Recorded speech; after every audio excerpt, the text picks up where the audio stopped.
Olá, crianças.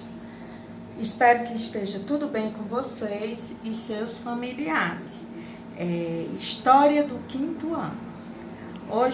A aula de hoje é sobre o ciclo do açúcar. Então, dentro da nossa história, diante da necessidade de ocupar o território brasileiro, foi preciso encontrar, além do pau-brasil, algumas atividades econômicas que pudessem render lucro para Portugal. Então, além de fixar a população luso na nossa terra, eles, devido a esse tipo de solo que tinha encontrado no Brasil, então ele tinha que tinha um maior valor de arrecadação dentro do produto que eles queriam, que era o açúcar.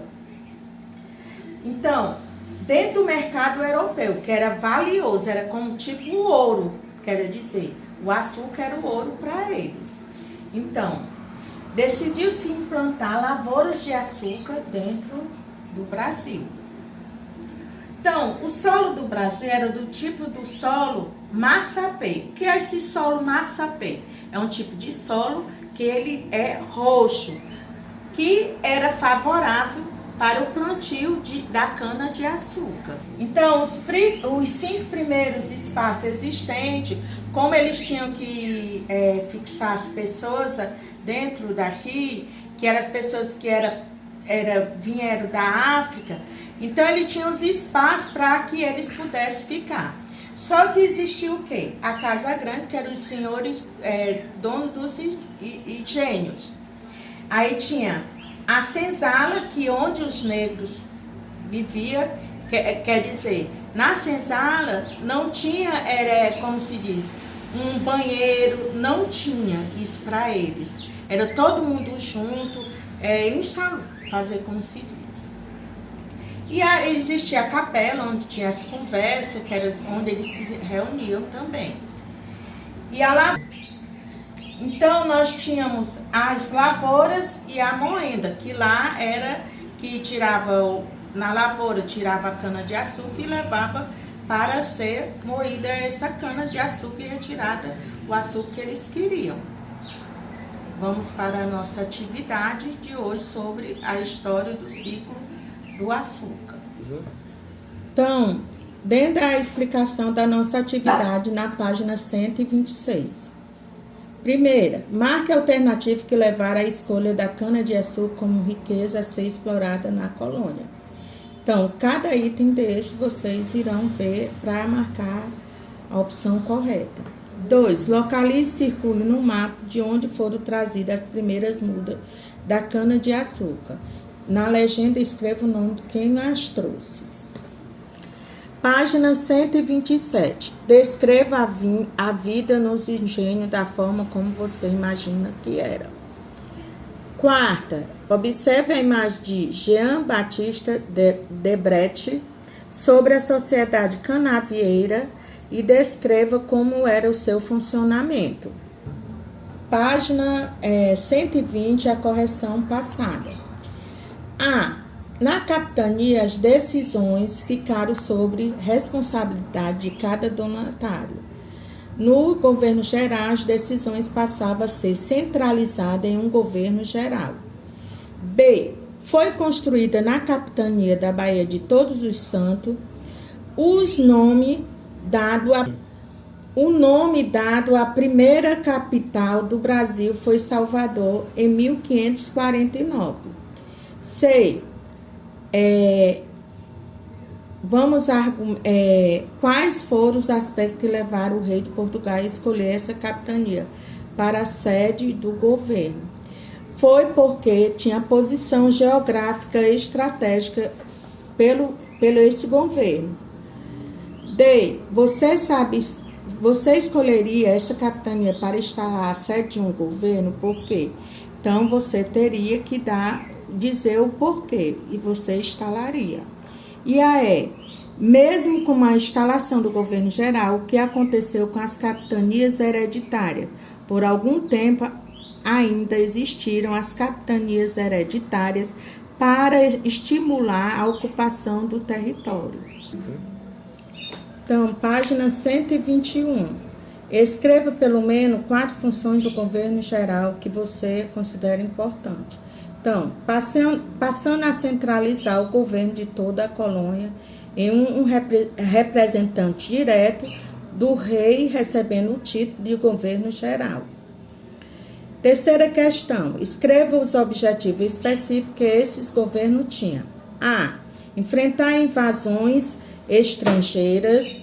B. Fundar vilas para garantir a posse do território a Portugal e controlar os indígenas, fosse pela catequese, aliança ou luta. Quarta, escreva os cargos que compunham o governo geral, junto com o governo e sua principal função, governador, né? A. Provedor-mor, responsável pelas finanças. B. Ouvidor-mor, responsável pela justiça. E C. Capitão-mor, responsável pela defesa, especialmente do litoral. A página 122 é para você pesquisar sobre a viagem ao Brasil de Hans Staden e B. A viagem da terra do Brasil de Jean de Lery.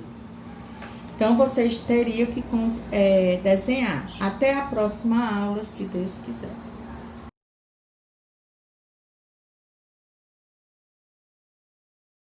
Olá, criança. Espero que esteja tudo bem com vocês. Português do 5º ano. Hoje nós iremos falar sobre lendas. Então, vocês irão ler essa lenda para que você possa fazer a interpretação de vocês. Só que eu vou dizer a vocês o que é lenda. É uma narrativa fantasiosa que procura explicar acontecimentos ou fenômenos da natureza. As lendas têm como origem na tradução oral, isto é, costumam ser contadas oralmente e passadas de geração a gerações. Então, isso é o que é lenda. Então, para que você possa ter essa interpretação, você tem também não só fazer a leitura dela, ver as palavras que estão lá, que estão mais difícil dentro da leitura, e observar o vocabulário também dessa leitura.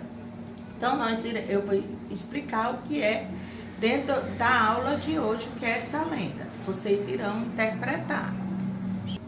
Explicando a atividade da página 119 sobre lendas. 1. Em sua opinião, por que a lenda recebeu o título A Dança do Arco-Íris? 2. A lenda é narrada por um narrador personagem ou narrador observador. Copie um trecho da lenda que justifique sua resposta. 3. Como era a situação inicial da lenda? 4. Como o caçador descobre o mundo que existe debaixo de seus pés? 5. O caçador encontrou um habitante do outro mundo. Qual foi a reação dela? 6. A lenda se passa no tempo presente ou no passado. Justifica um elemento do texto. Página 120. 7. O que causou um conflito, isto é, uma complicação na lenda. 8.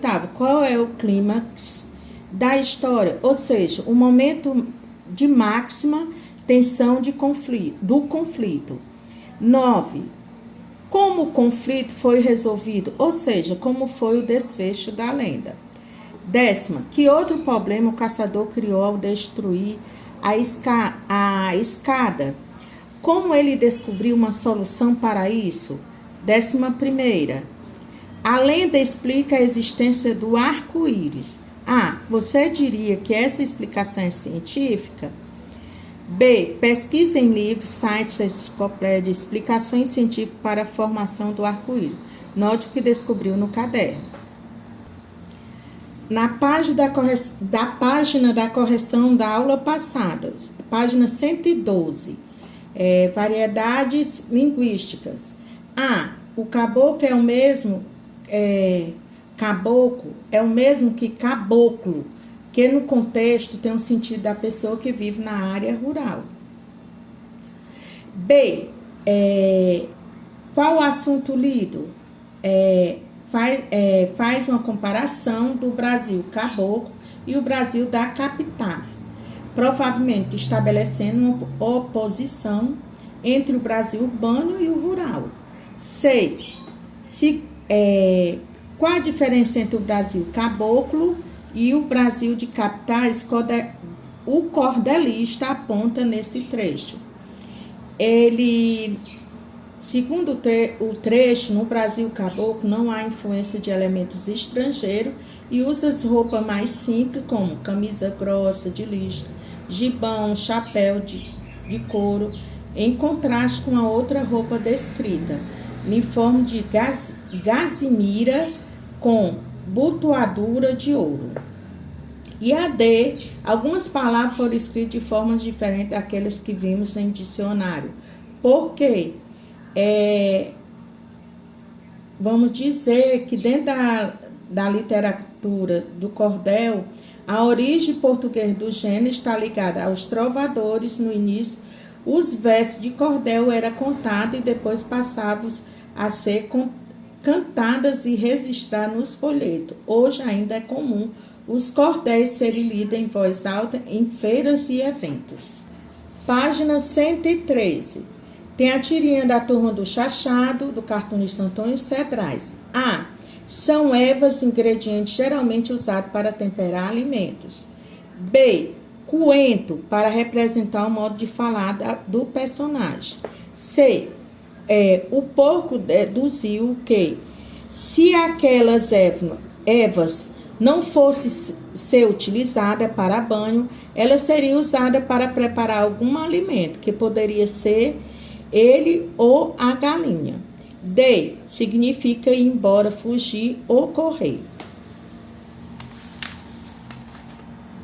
Até a próxima aula. Um abraço.